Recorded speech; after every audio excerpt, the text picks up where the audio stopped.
Seja bem-vindo, se inscreva no canal por gentileza e vamos ao resumo da novela Terra Prometida, capítulo de 1º de janeiro de 2024. Leia pergunta onde Quemuel pensa que vai. Ele diz, vão executar Aruna e eu não vou deixar, e você sabe por quê. Adara entra gritando, parem com essa algazarra. Diz que Aruna não é culpada e pede que todos a escutem. Aruna pergunta o que Adara está fazendo ali e pede que ela fuja. Leia diz o que essa louca pretende com isso. Samara diz que é melhor sair dali e Leia impede. Adara diz que Aruna não tem culpa de nada, que ela é a cananeia intrusa que estava debaixo do nariz deles. Diz que aquela roupa é dela e que façam o que quiser com ela, mas que deixe Aruna em paz. Maqui joga charme para cima de Livana e prepara uma bela mesa no celeiro. Diz que só quer conversar e se lembrar das coisas boas, esquecer o passado e pensar no futuro. Diz também que fez um chá de ervas aromáticas e pede que os dois brindem. E ela brinda ao nosso filho. E ele diz, claro, ao nosso filho. Adara diz que as estatuetas são dela, mas que ela não acredita mais neles. O tempo que ela ficou lá deu para perceber quão poderoso é o Deus de Israel. Acã diz que é um absurdo, pois está claro que ela ainda acredita nos deuses. Os filhos também querem aumentar tumulto e Josué diz que chega, pois ele quer ouvir o que a cananeia tem a dizer. Ela diz que não foi ajudada por ninguém, fez tudo sozinha. Estava cansada da vida que levava nas campinas e achou um bom lugar para recomeçar. Aruna diz, eu ajudei. Livana não bebe o chá. E diz como não percebeu isso antes, depois de ser tratada daquele jeito, ele vem cheio de carinho e gentileza. Diz que ele quer matar a criança que cresce dentro dela. E diz que ele é um monstro. Ele diz que ela é uma estúpida, que tem que entender que essa criança não pode vir ao mundo. E diz, você não vai ter esse filho, eu não vou deixar. Adara diz que tem que contar a verdade, fala para Aruna que não é sua mãe, que mentiu. Desesperada, ela é consolada por Ioná. Ela pede perdão e Aruna pergunta como ela sabia tanto da vida dela. Ela olha para Lé e Samara que ficam desesperadas. Mas ela diz que não sabia, simplesmente Aruna se declarou para ela. Rune chega bem na hora para escutar a Livana dizer que matar uma criança indefesa não é a solução. Eles gritam e Maqui diz que se ela seguir em frente com essa gravidez vai seguir sozinha. Pergunta se ela pode provar que o filho é dele. Ele diz que não e que vai ser a palavra dele contra a dela e ele vai negar até o fim. Diz que ela vai ter esse filho sozinha e desonrada e pergunta se é isso que ela quer. Rune fica de boca aberta. Josué diz que Aruna agiu errado pelos motivos certos e por isso é considerada inocente. Ele fica feliz em Adara acreditar no Deus de Israel, mas por ter metido para o povo, ela vai ficar presa até decidirem a pena dela. Maqui humilha Livana que chora. Rune entra e chama ele de cafajeste e canalha. Pergunta como Livana se deixou seduzir por este canalha. Será que ela não vê que ele não presta? Eles discutem e Rune diz que a criança tem o direito de nascer com dignidade. Maqui diz como vai ter dignidade de uma mãe solteira. É um bastardo.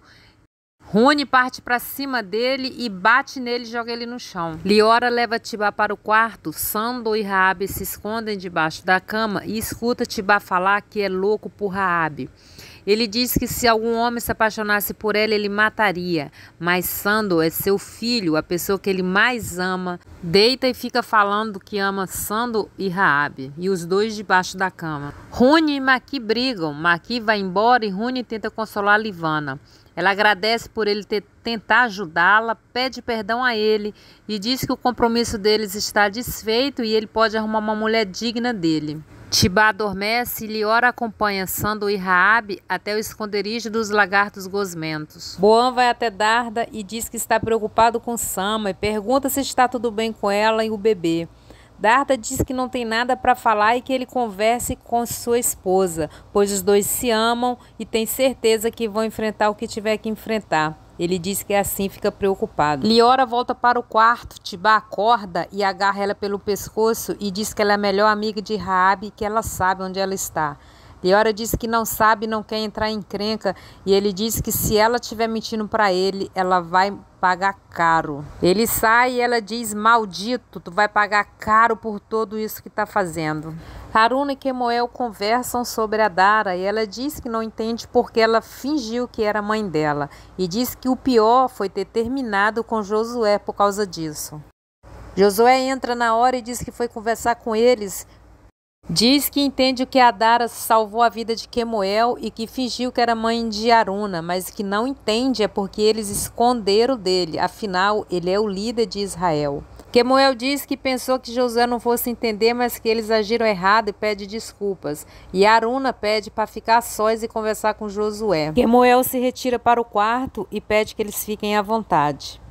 Darda encontra Sama na cozinha e diz que Boan está bem preocupado com ela, pois ele procurou Darda, e ela percebeu que Sama ainda não contou a verdade.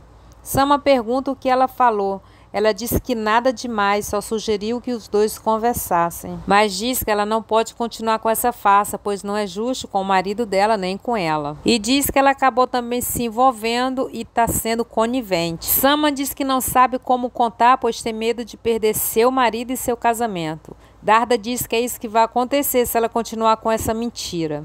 Darda diz: me desculpe, mas se você não contar, eu vou contar.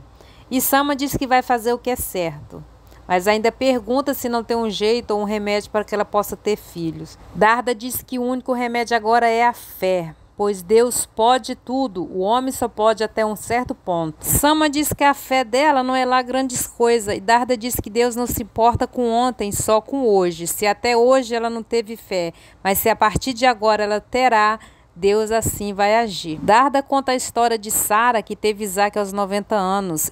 E diz: nós fazemos parte dessa descendência. Sama diz que a história dela a encheu de fé. E ela diz: então use-a e comece a contar a verdade para o seu marido. Tirda conversa com Raniel e diz que não vê a hora de ter uma casa no lugar da tenda. Ele diz que falta pouco, basta eles vencer os cananeus, os ladrões que roubaram as terras deles. Gael quebra um pote e Raniel levanta e grita com ele, dizendo que ele pensa que ele é rico. Dirda pede calma a ele e diz que foi só um pote, e ele diz que é displicência dele e manda ela sair da frente, pois ele que sabe lidar com o filho. Dirda diz que não é assim que educa um filho, não é gritando e sim conversando.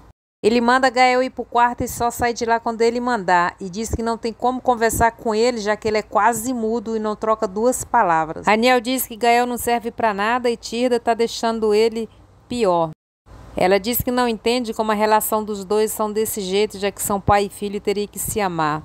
Ele diz que ela não fale do que não entende e que ela chegou na família agora e que ela não pode dar palpites, pois ele cria os filhos do jeito que ele quiser. Maqui entra machucado e Tirda pergunta se ele está bem. Ele diz que não foi nada, se envolveu numa briga no treino e pede que ela o deixe em paz e entra para o quarto.